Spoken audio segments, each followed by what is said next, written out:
When Torak forged the world, the sparks that flew from his mighty hammer embedded themselves into the stones of the earth, and they became the first of our kind, the first Dwarves.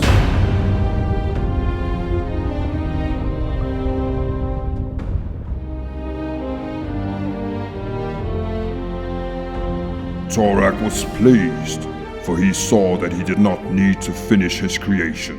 The dwarves would continue to work the stones and build upon that which the god of the forge had started. The dwarves were perfectly built to live deep within the total darkness of the earth. They lived in the upper reaches of the Darklands, also called Narvoth, for thousands of years. Here the dwarves thrived and felt safe, and they built mighty cities and lived in harmony with the stones surrounding them. But during the Age of Legend, Dwarven oracles received visions of the stone above them splitting open and revealing an infinite blue. The sky. Our forefathers saw it as a prophecy, and when the earth shook due to the earthfall in minus 5,293 AR, they knew that the prophecy was theirs to fulfill. They began what would be a 300-year-long quest, a quest to reach the infinite blue their oracles had seen in their visions. They began the quest for sky. Most dwarves joined the quest and started the long journey to the open and unknown world above. But some dwarves ignored the prophecy and refused to leave their homeland. They tried to continue their life in Narvoth, but their numbers had become too few, and over the coming centuries, they had to abandon city after city due to the constant harassment and attacks from other inhabitants of the Darklands. When they finally understood the genocide they had brought upon themselves, it was too late. In bitterness, they began to aim their prayers at one of Torak's greatest enemies, Droskar, the dwarven god of toil. Droskar heard their pleas and offered to save them. All he wanted in return was their total and unquestionable devotion. Desperate, bitter, and resentful towards Torak, the dwarves agreed. Droskar, the Dark Smith, turned the dwarves into something sinister. The hair from their scalps fell off, and their skin turned ashen gray. They became the Grey-Faced, which translate to the dwarven word Dwergar. The dwarves that marched to the surface found the quest for sky to be a treacherous and bloody one. It was filled with suffering and death, for in the caves above our ancestors lived our longtime enemy, the brutal and savage orcs, and they were not giving ground willingly. Cave by cave, the dwarven warriors of old drove the orcs ahead of them and claimed the caves for themselves. They built fortresses and defensive structures, ensuring the orcs couldn't reclaim the caves and slow our people's journey to the surface even more. For it was already destined to be a long journey, and for centuries, the blood of the orcs and our fallen warriors stained the Darklands. Even to us long-living dwarves, the passage of time can be testing. And as time went on, dwarves started to squabble among themselves, splitting into small factions, each with their own agenda. Some even started to believe that the quest for sky was simply a metaphor for ridding the world of the savage orcs. But one dwarf knew better and rose above the meaningless feuds, leading our people back to their true calling. This dwarf was the legendary general named Targon. He brought the clans together, uniting the factions under him through diplomacy, wisdom, and, when needed, violent coercion. He brought order to the chaos, and then, righteously so, declared himself king of all dwarves. Hail to the And a mighty king he was, one of the greatest this world has ever seen. King Targik the Mighty founded the nation of Targath, and under his empire of dwarves, they completed the quest for sky. Finally, beholding the sky with wonder for the first time in the year minus 4987 AR. But it was not the blue sky the dwarven oracles had seen visions of that met them. It was a dust and ash-filled sky, for they emerged to the surface during the Age of Darkness. Also, they found our ancient enemy, the orcs, flourishing in this new world. The orcs had emerged from the Darklands 100 years before and had rampaged across the surface world nearly unopposed, for the surface dwellers were already broken by the Earthfall's devastation. King Targik understood that in driving the orcs ahead of them, they had forced the savages upon the rest of the world. It was something he intended to remedy. He ordered the construction of 10 mighty fortress cities known as Sky Citadels. The Sky Citadels were magnificent marvels of architecture that were built at 10 locations where the dwarves had emerged from the earth.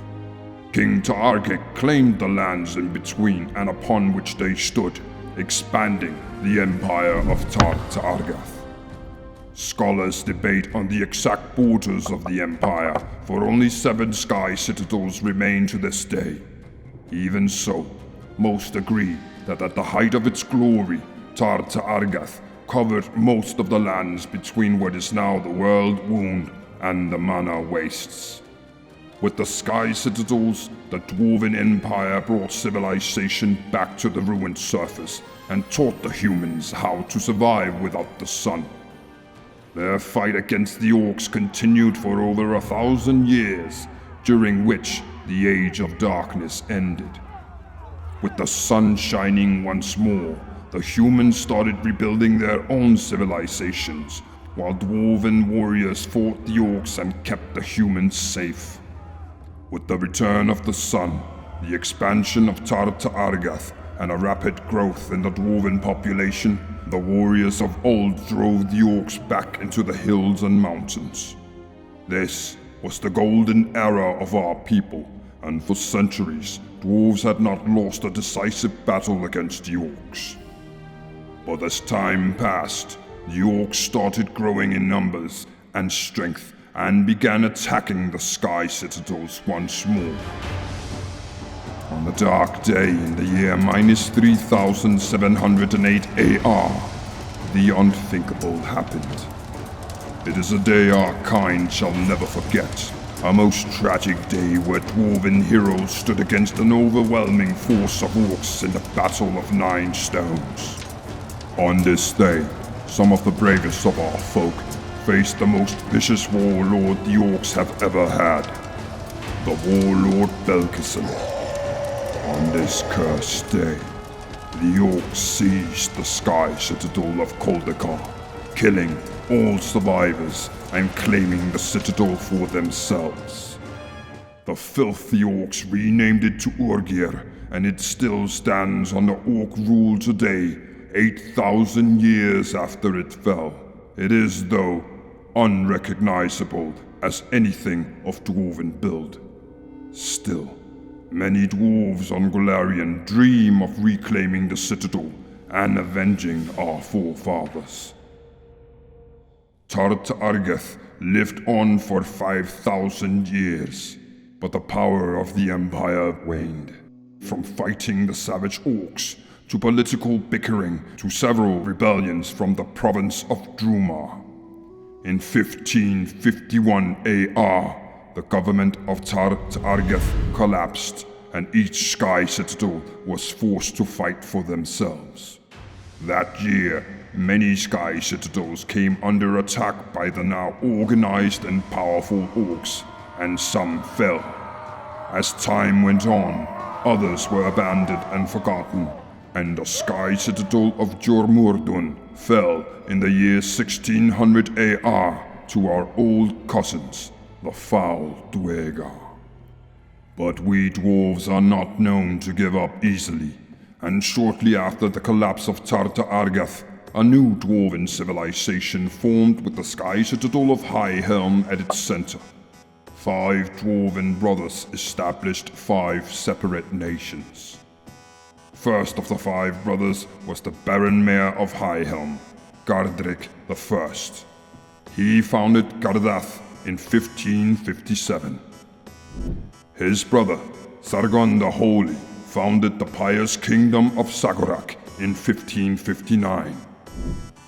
Next, the impenetrable kingdom of Dogath was founded by their brother Dogon in 1560. The year after, Grak the Younger founded the laborious kingdom of Grakodan. And finally, in the year 1562 AR, Takrik I, known to most as Targon I, founded the everlasting kingdom of Tagoret. And thus began the era of the 5 kings. But it was still a turbulent time, and it had only been 11 years since the collapse of the mightiest dwarven empire ever. And though each of the brothers had ambitions for their people, for all dwarves, their ambitions were not the same, and there were many issues that they could not agree upon. Many feuds began, new, as well as all grudges from before the orc attacks, and the issue of who was to blame for the collapse of Tarta Argath became a strong divider. The feuds got so serious that only 9 years after the founding of Tagoret, a civil war broke out between Zagorak and Dogath. The last 3 brothers quickly joined the fighting in what would be the first of 19 civil wars. These wars are known as the 5 Kings' Wars, and it was a bloody and terrible period that drained the resources of the already weakened nations. Great taxes were forced on human provinces to feed the dwarven armies and to pay for the war. Zagorak especially levied taxes on the province of Drumar that almost led the humans to starve, and after 2 years, the 5th Drumish rebellion started.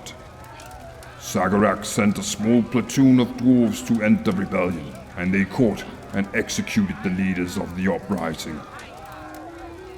Even though it had ended, the other 4 dwarven kingdoms quietly celebrated the humans' rebellion. Later, one more rebellion would come out of Drumar, this one incited by immigrant warriors from the Confederation of Isgari that had just been invaded by Taldor's 7th Army of Exploration.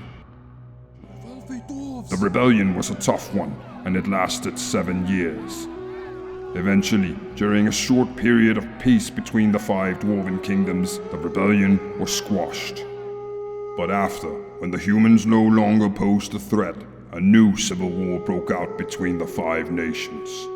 Much dwarven blood was spilled, and in 2332 AR, the 5 dwarven nations had exhausted most of their resources and were broken from the nearly 800 years of war. A delegation from the Calistocracy of Drumar called the 5 kings to Curse, and here they negotiated peace between the 5 dwarven nations and independence for Drumar. This treaty is known as the Curse Accord, and it ended the 19th Civil War, thus ending the 5 Kings' Wars, finally bringing about a long-lasting peace. The 5 kings that signed the Curse Accord is what gives name to the region we now know as the 5 Kings Mountains. The stout folk constructed great monuments in honor of their insightful and forward-thinking rulers. The likenesses of dwarven kings were carved into the side of mountains that overlook the most important passes in the region. King Targon was carved into the side of Mount Langley that overlooks the King Tower Pass. He is the only of the great monuments that doesn't depict one of the 5 signing kings, but instead honors the founder of Tagoret. Standing almost 200 feet, it is an awe-inspiring piece of dwarven work, and this is the smallest of the 5 monuments. The second carving was that of the stern visage of King Rolgrim. He was the descendant of Grak the Younger, and he watches over the low pass. The king of the impenetrable kingdom of Dogath, King Kasmuch, looks down on the great pass with knowing eyes. The carving of King Harold, ruler of Zagorak, was carved into the side of the storm-crowned heights of the mountain known as Lightning Top. And King Madgring the Ninth, King of Gardath, looks down from Mount Arugak.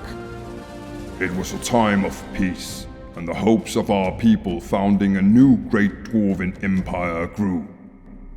But the peace would only last for 160 years before a new war found us. In the year 2492, our ancient enemy, the Orcs, once more came at us in the thousands and full of bloodlust and murder. The now independent Drumar reinforced their own borders and left our people to fight the Orcs with no aid and alone. It was an overwhelming force of Orcs that swept through the 5 Kings Mountains, and it besieged Highhelm, even breaking through its outer walls.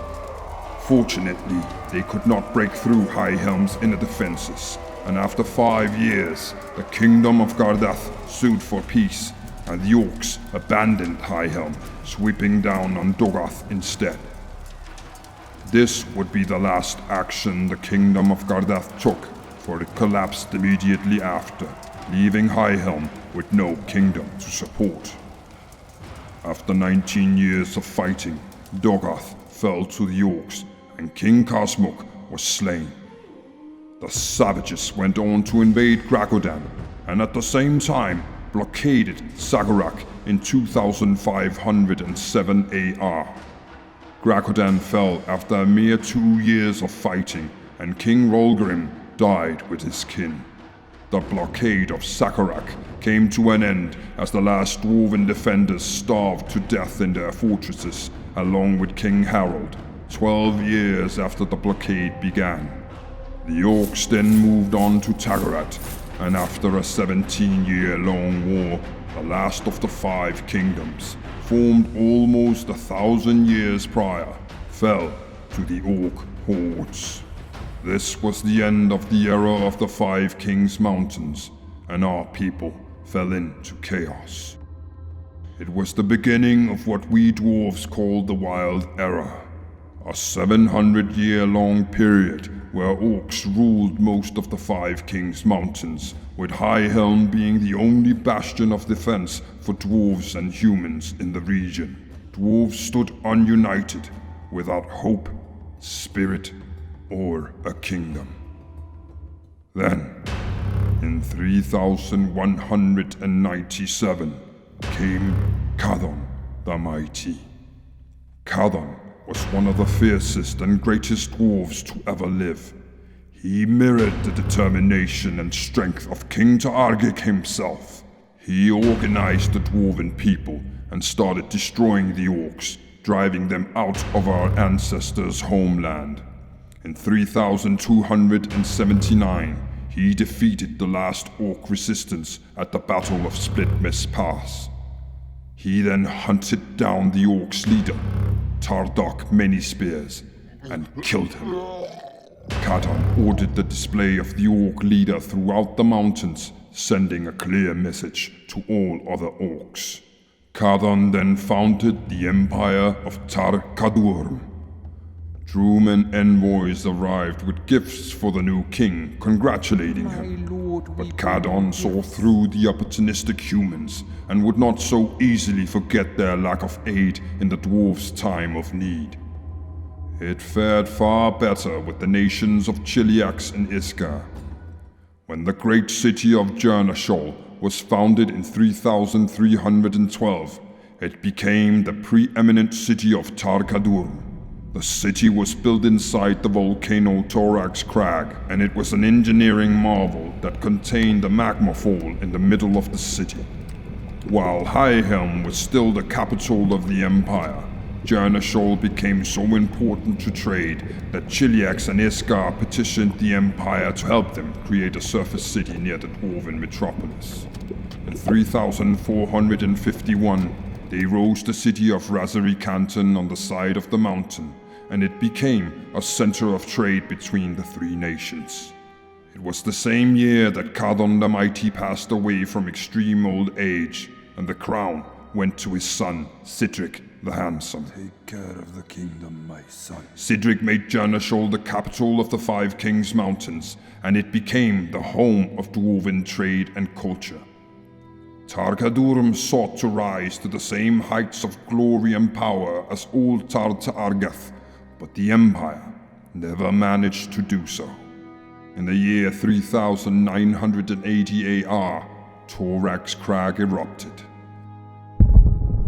The Dwarven engineers of the time had foreseen this and were confident that the magma fall and the way Janderhof had been built would keep the city safe and intact. And indeed, Janderhof survived the continent-shaking eruption with no casualties and no damage to the city at all. Or so they thought. For the real damage had been within the stones and could not be seen with the naked eye. The very foundation of the city had been severely damaged. The day after, a second eruption nearly as powerful as the first shook the mountain again, and the magma fall spewed forth a river of lava and flooded the city in a matter of seconds, killing every dwarf inside. The entire city of Razari Canton was shook by the quake and fell into the earth, killing nearly every citizen as well. The whole region felt the devastation of the earthquake and eruptions that are now known as the Rending. After the loss of Janderhof, King Citadric III moved the nation's capital back to Highhelm, and our kin abandoned all cities that lay in the shadows of Torag's Crag. The Rending broke us. We lost our way and forgot what it meant to be the chosen people of Torag. For 500 years we survived. We carried on, but without will or heart. The last great king of Tar-Kadurim was King Tuldrichthy the Industrious. He tried to get Tar-Kadurim to rise once more, to rekindle the dwarven spirit, but despite his passion and effort, he failed. He married late, and his young wife bore him only one legitimate son. The son's name was Garbold, and he became king when his father died in 4277 AR. Garbold's ascension came with controversy. Greedy and entitled cousins also made claim to the throne. Lots of political bickering and arguing followed, but in the end, it was one of his cousins that coronated Garbold in front of their enraged family. The cousin's name was Ordric, and he was a high priest of Droskar. He became Garbold's closest advisor, and his dark influence had the king slowly giving more and more power to the priests of Droskar. In 4369, Ordric overthrew Garbold, murdering him and claiming the throne for himself. He sought to create a theocracy and have all our people worship the Dark Smith. This sparked a new civil war between loyalists to the crown and the followers of Ordric. The war lasted for 13 years, and it is known as the Forge Wars. Sadly, Ordric was victorious, and in 4382, him and his killed the last of the royalist generals. He turned Tar-Kadurim into a theocracy, with himself as the ruling authority just under his evil god. He renamed Torag's Crag to Droskar's Crag, and ordered all dwarves to work. No, not just work, but toil in Droskar's name. Ordric died shortly after he secured control of the Empire, and under his favorite apprentice, the Empire thrived for several decades. But the priests of Droskar, all in their god's name, kept demanding greater toil and construction from the dwarves. No one works as hard and dedicated as a dwarf. That is one thing of which there can be no doubt. But even so, the demands were too great, and slowly the stout folk buckled under the pressure. Dwarves started abandoning their work, their homes, and the lands for which so many of their ancestors had died to claim. Droskar loyalists tried to stop the mass evacuation by battling their kin to prevent them from leaving. But when High Helm declared independence from Tarkadurm, the kingdom self-imploded. And so fell the great kingdom of Tarkadurm in 4466, and what we dwarves call the Collapsed Era began.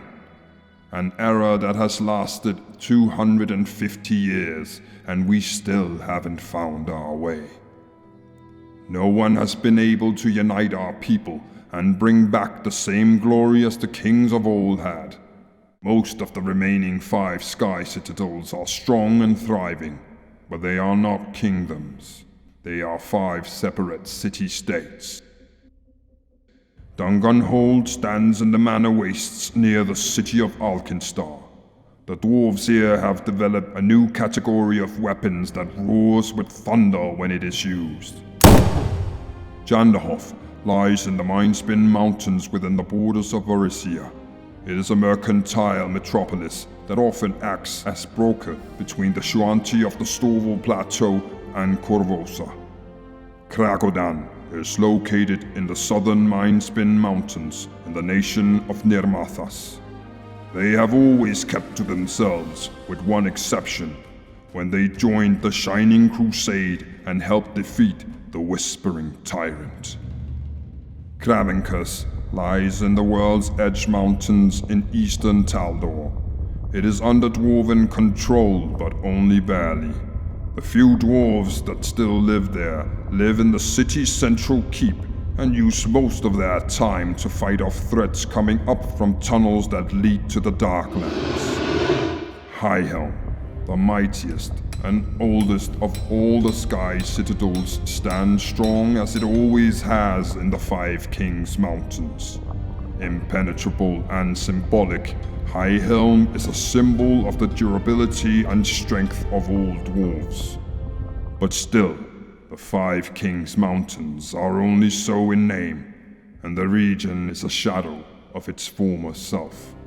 But it will not be so forever, for I know that our people shall rise again to heights as great as Tarta Argath. We were born from the sparks made by the Father of Creation, and the fire in us, the fire inside all Dwarves of Golarion, shall burn once more, and we will see our former glory restored.